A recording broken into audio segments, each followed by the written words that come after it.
भाजी चपाती तर आपण रोजच करतो. पण अशी मस्त तोंडाला चव येणारी आणि अगदी खातात सगळ्यांना आवडणारी रेसिपी कधी ट्राय केली आहे का? मी आज ट्राय केली होती आणि माझ्या घरी ती सगळ्यांना खूप आवडली. चला मग आजची रेसिपी लगेचच शेअर करूया. तर त्यासाठी इथं बघा एक मिक्सरचं भांडं घेतलं. त्यामध्ये 1 मोठा चमचा धने घातले, 1 चमचा जिरे घातले, 1 मोठा चमचा बडीशोप घातली आणि थोडंसं ओबड-दोबड असं फिरवून घेतलं.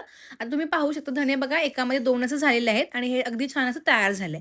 आता एक मी बाउल घेतला. ह्यामध्ये 1.5 वाटी इतकं गव्हाचं पीठ घेतलेलं आहे. आता ही रेसिपी मी 3 ते 4 लोकांसाठी बनवते, त्यामुळे 1.5 वाटी गव्हाचं पीठ घेतलं. ह्यामध्ये थोडंसं मीठ घालूयात. 2 ते 3 चमचे आपण याच्यामध्ये तेल वापरतोय. तुम्ही तेलाच्या ऐवजी ना साजूक तुपाचा पण वापर नक्कीच करू शकता. आता सुरुवातीला तेल, मीठ आणि हे पीठ सगळं चांगलं मिक्स करून घेतलं. आता बघा मोहन पण जे होते ते अगदी परफेक्ट झालेलं आहे. आता थोडं-थोडंसं पाणी घालून ना आपण ह्याची जी कणिक आहे ना थोडी सॉफ्ट अशी मळून घेतोय. कणिक मळताना एक गोष्ट नेहमी लक्षात ठेवा, ती फार जास्त घट्ट अजिबात मळायची नाही. थोडीशी मऊ अशी कणिक मळायची. म्हणजे जी आपली रेसिपी ना, ती अगदी छान अशी मस्त तयार होते. आता कणिक पण बघा माझी अगदी परफेक्ट अशी मऊसूत मळून तयार झाली. आता चांगली रेस्ट व्हावी म्हणून आपण आता ही 5 ते 10 मिनिटं अशी साईडला ठेवूयात आणि तोपर्यंत आपण लगेचच पुढची कृती करूयात. त्यासाठी इथं बघा गॅसवरती एक कढई ठेवली.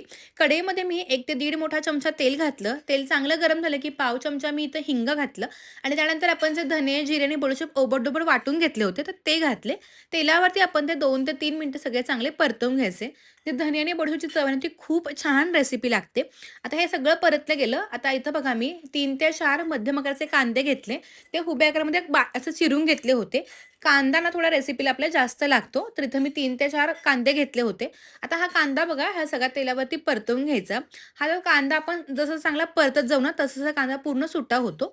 ह्यामध्ये एक बारीक चिरून घेतलेली हिरवी मिरची, खिसून घेतलेलं आलं पण वापरलं आणि पुन्हा आता हा कांदा चांगला मऊ पडेपर्यंत आता गॅस मध्यम करून हा भाजून घ्यायचा.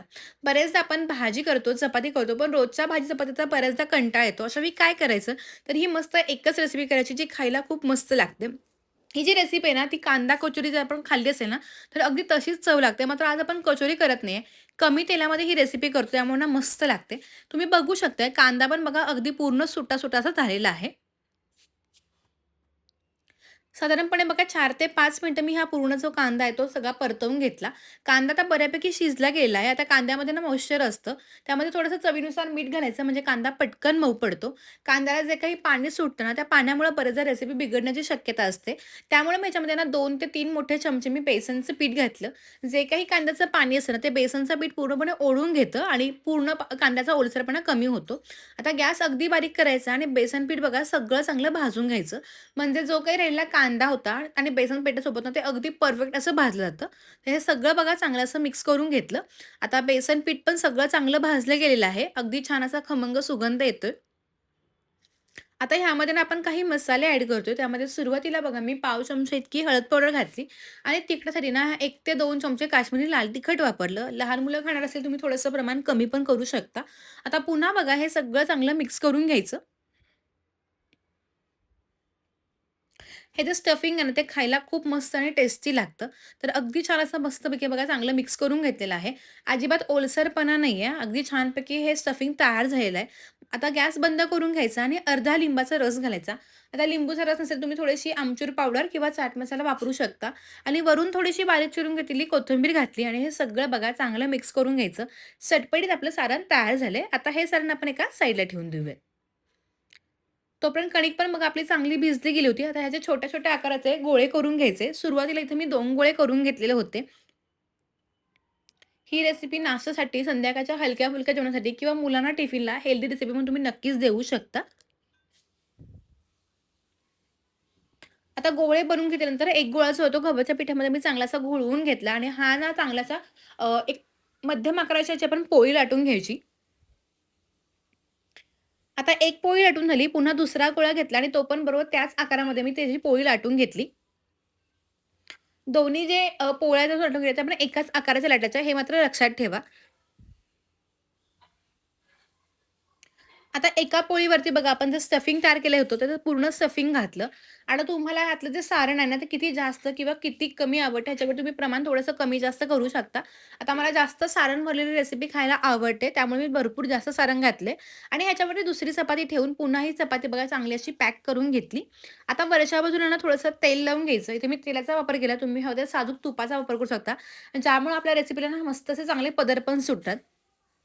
थोडं जास्त तेल लावून घेतलं, वरून थोडंसं पीठ भुरभुरून घ्यायचं. म्हणजे जेव्हा आपण ही रेसिपी करतो, तेव्हा त्याचे पदर अगदी छान सुटतात. तुम्ही जर चॅनलवरती नवीन असाल आणि अजूनही चॅनलला सबस्क्राईब केलं नसेल, तर प्लीज चॅनलला सबस्क्राईब करून त्या फुल बेल बटनला क्लिक करायला पण विसरू नका. जेणेकरून माझे व्हिडिओ आहे त्याचं नोटिफिकेशन तुम्हाला लगेचच पाहायला मिळतील. आता बघा सुरी घेतली आणि सुरीनं व्हिडिओमध्ये दिसेना त्या पद्धतीने आता हे कट करून घेतले. आपण जो कांदा ना तो बऱ्यापैकी शिजवून घेतला होता. त्यामुळे तो कट करताना अजिबात मध्ये-मध्ये येत नाही. अगदी परफेक्ट आकाराचे सगळे बघा रोल करून घेतले. आता व्हिडिओमध्ये दिसेना त्या पद्धतीने आपण ह्याचे रोल करून घ्यायचे. आपण वरच्या साईडला थोडंसं तेल आणि पीठ लावलं होतं, त्यामुळे ते एकमेकांना अजिबात चिकटत नाहीत. जेव्हा आपण ते लाटतो ना, तेव्हा त्याचे प्रत्येक पदर अगदी सुटा होतो आणि खाताना मस्त असे लच्छे पण सुटतात. एकमेकांवरती ठेवून हे सगळे रोल बनवून घ्यायचे. आता ही पद्धत का करायची हेही सांगते. त्यामुळे होतं प्रत्येक लेयरमध्ये आपलं जे सारण आहे ते जातं. अजिबात एका बाजूला सारण आहे, एका बाजूला कणिक होत नाही. त्यामुळे ही पद्धत खूप सोपी आहे. तुम्हाला कोणकोणत्या प्रकारचे पराठे आवडतात हे पण मला कमेंट करून सांगा. आजचा जो पराठा आहे ना, तो आपण कांदा कचोरी पराठा करतोय. कचोरी करण्यापेक्षा ना पराठा खायला खूप मस्त लागतो. आता त्याचा गोळा बनवून घेतला. हा गोळा अशा पद्धतीने पिठावरती ठेवायचा. हलक्या हाताने थोडासा प्रेस करून घ्यायचा. आता वरून बघा थोडंसं पीठ टाकलं, थोडेसे काळे तीळ टाकायचे आणि थोडीशी कोथिंबीर टाकायची. ज्यामुळे पराठा जेव्हा लाटतो ना, तेव्हा वरची जी बाजू ना ती दिसायला खूप मस्त वाटते आणि खायला पण खूप टेस्टी वाटते. आता हलक्या हाताने हा पराठा आपण लाटून घ्यायचा.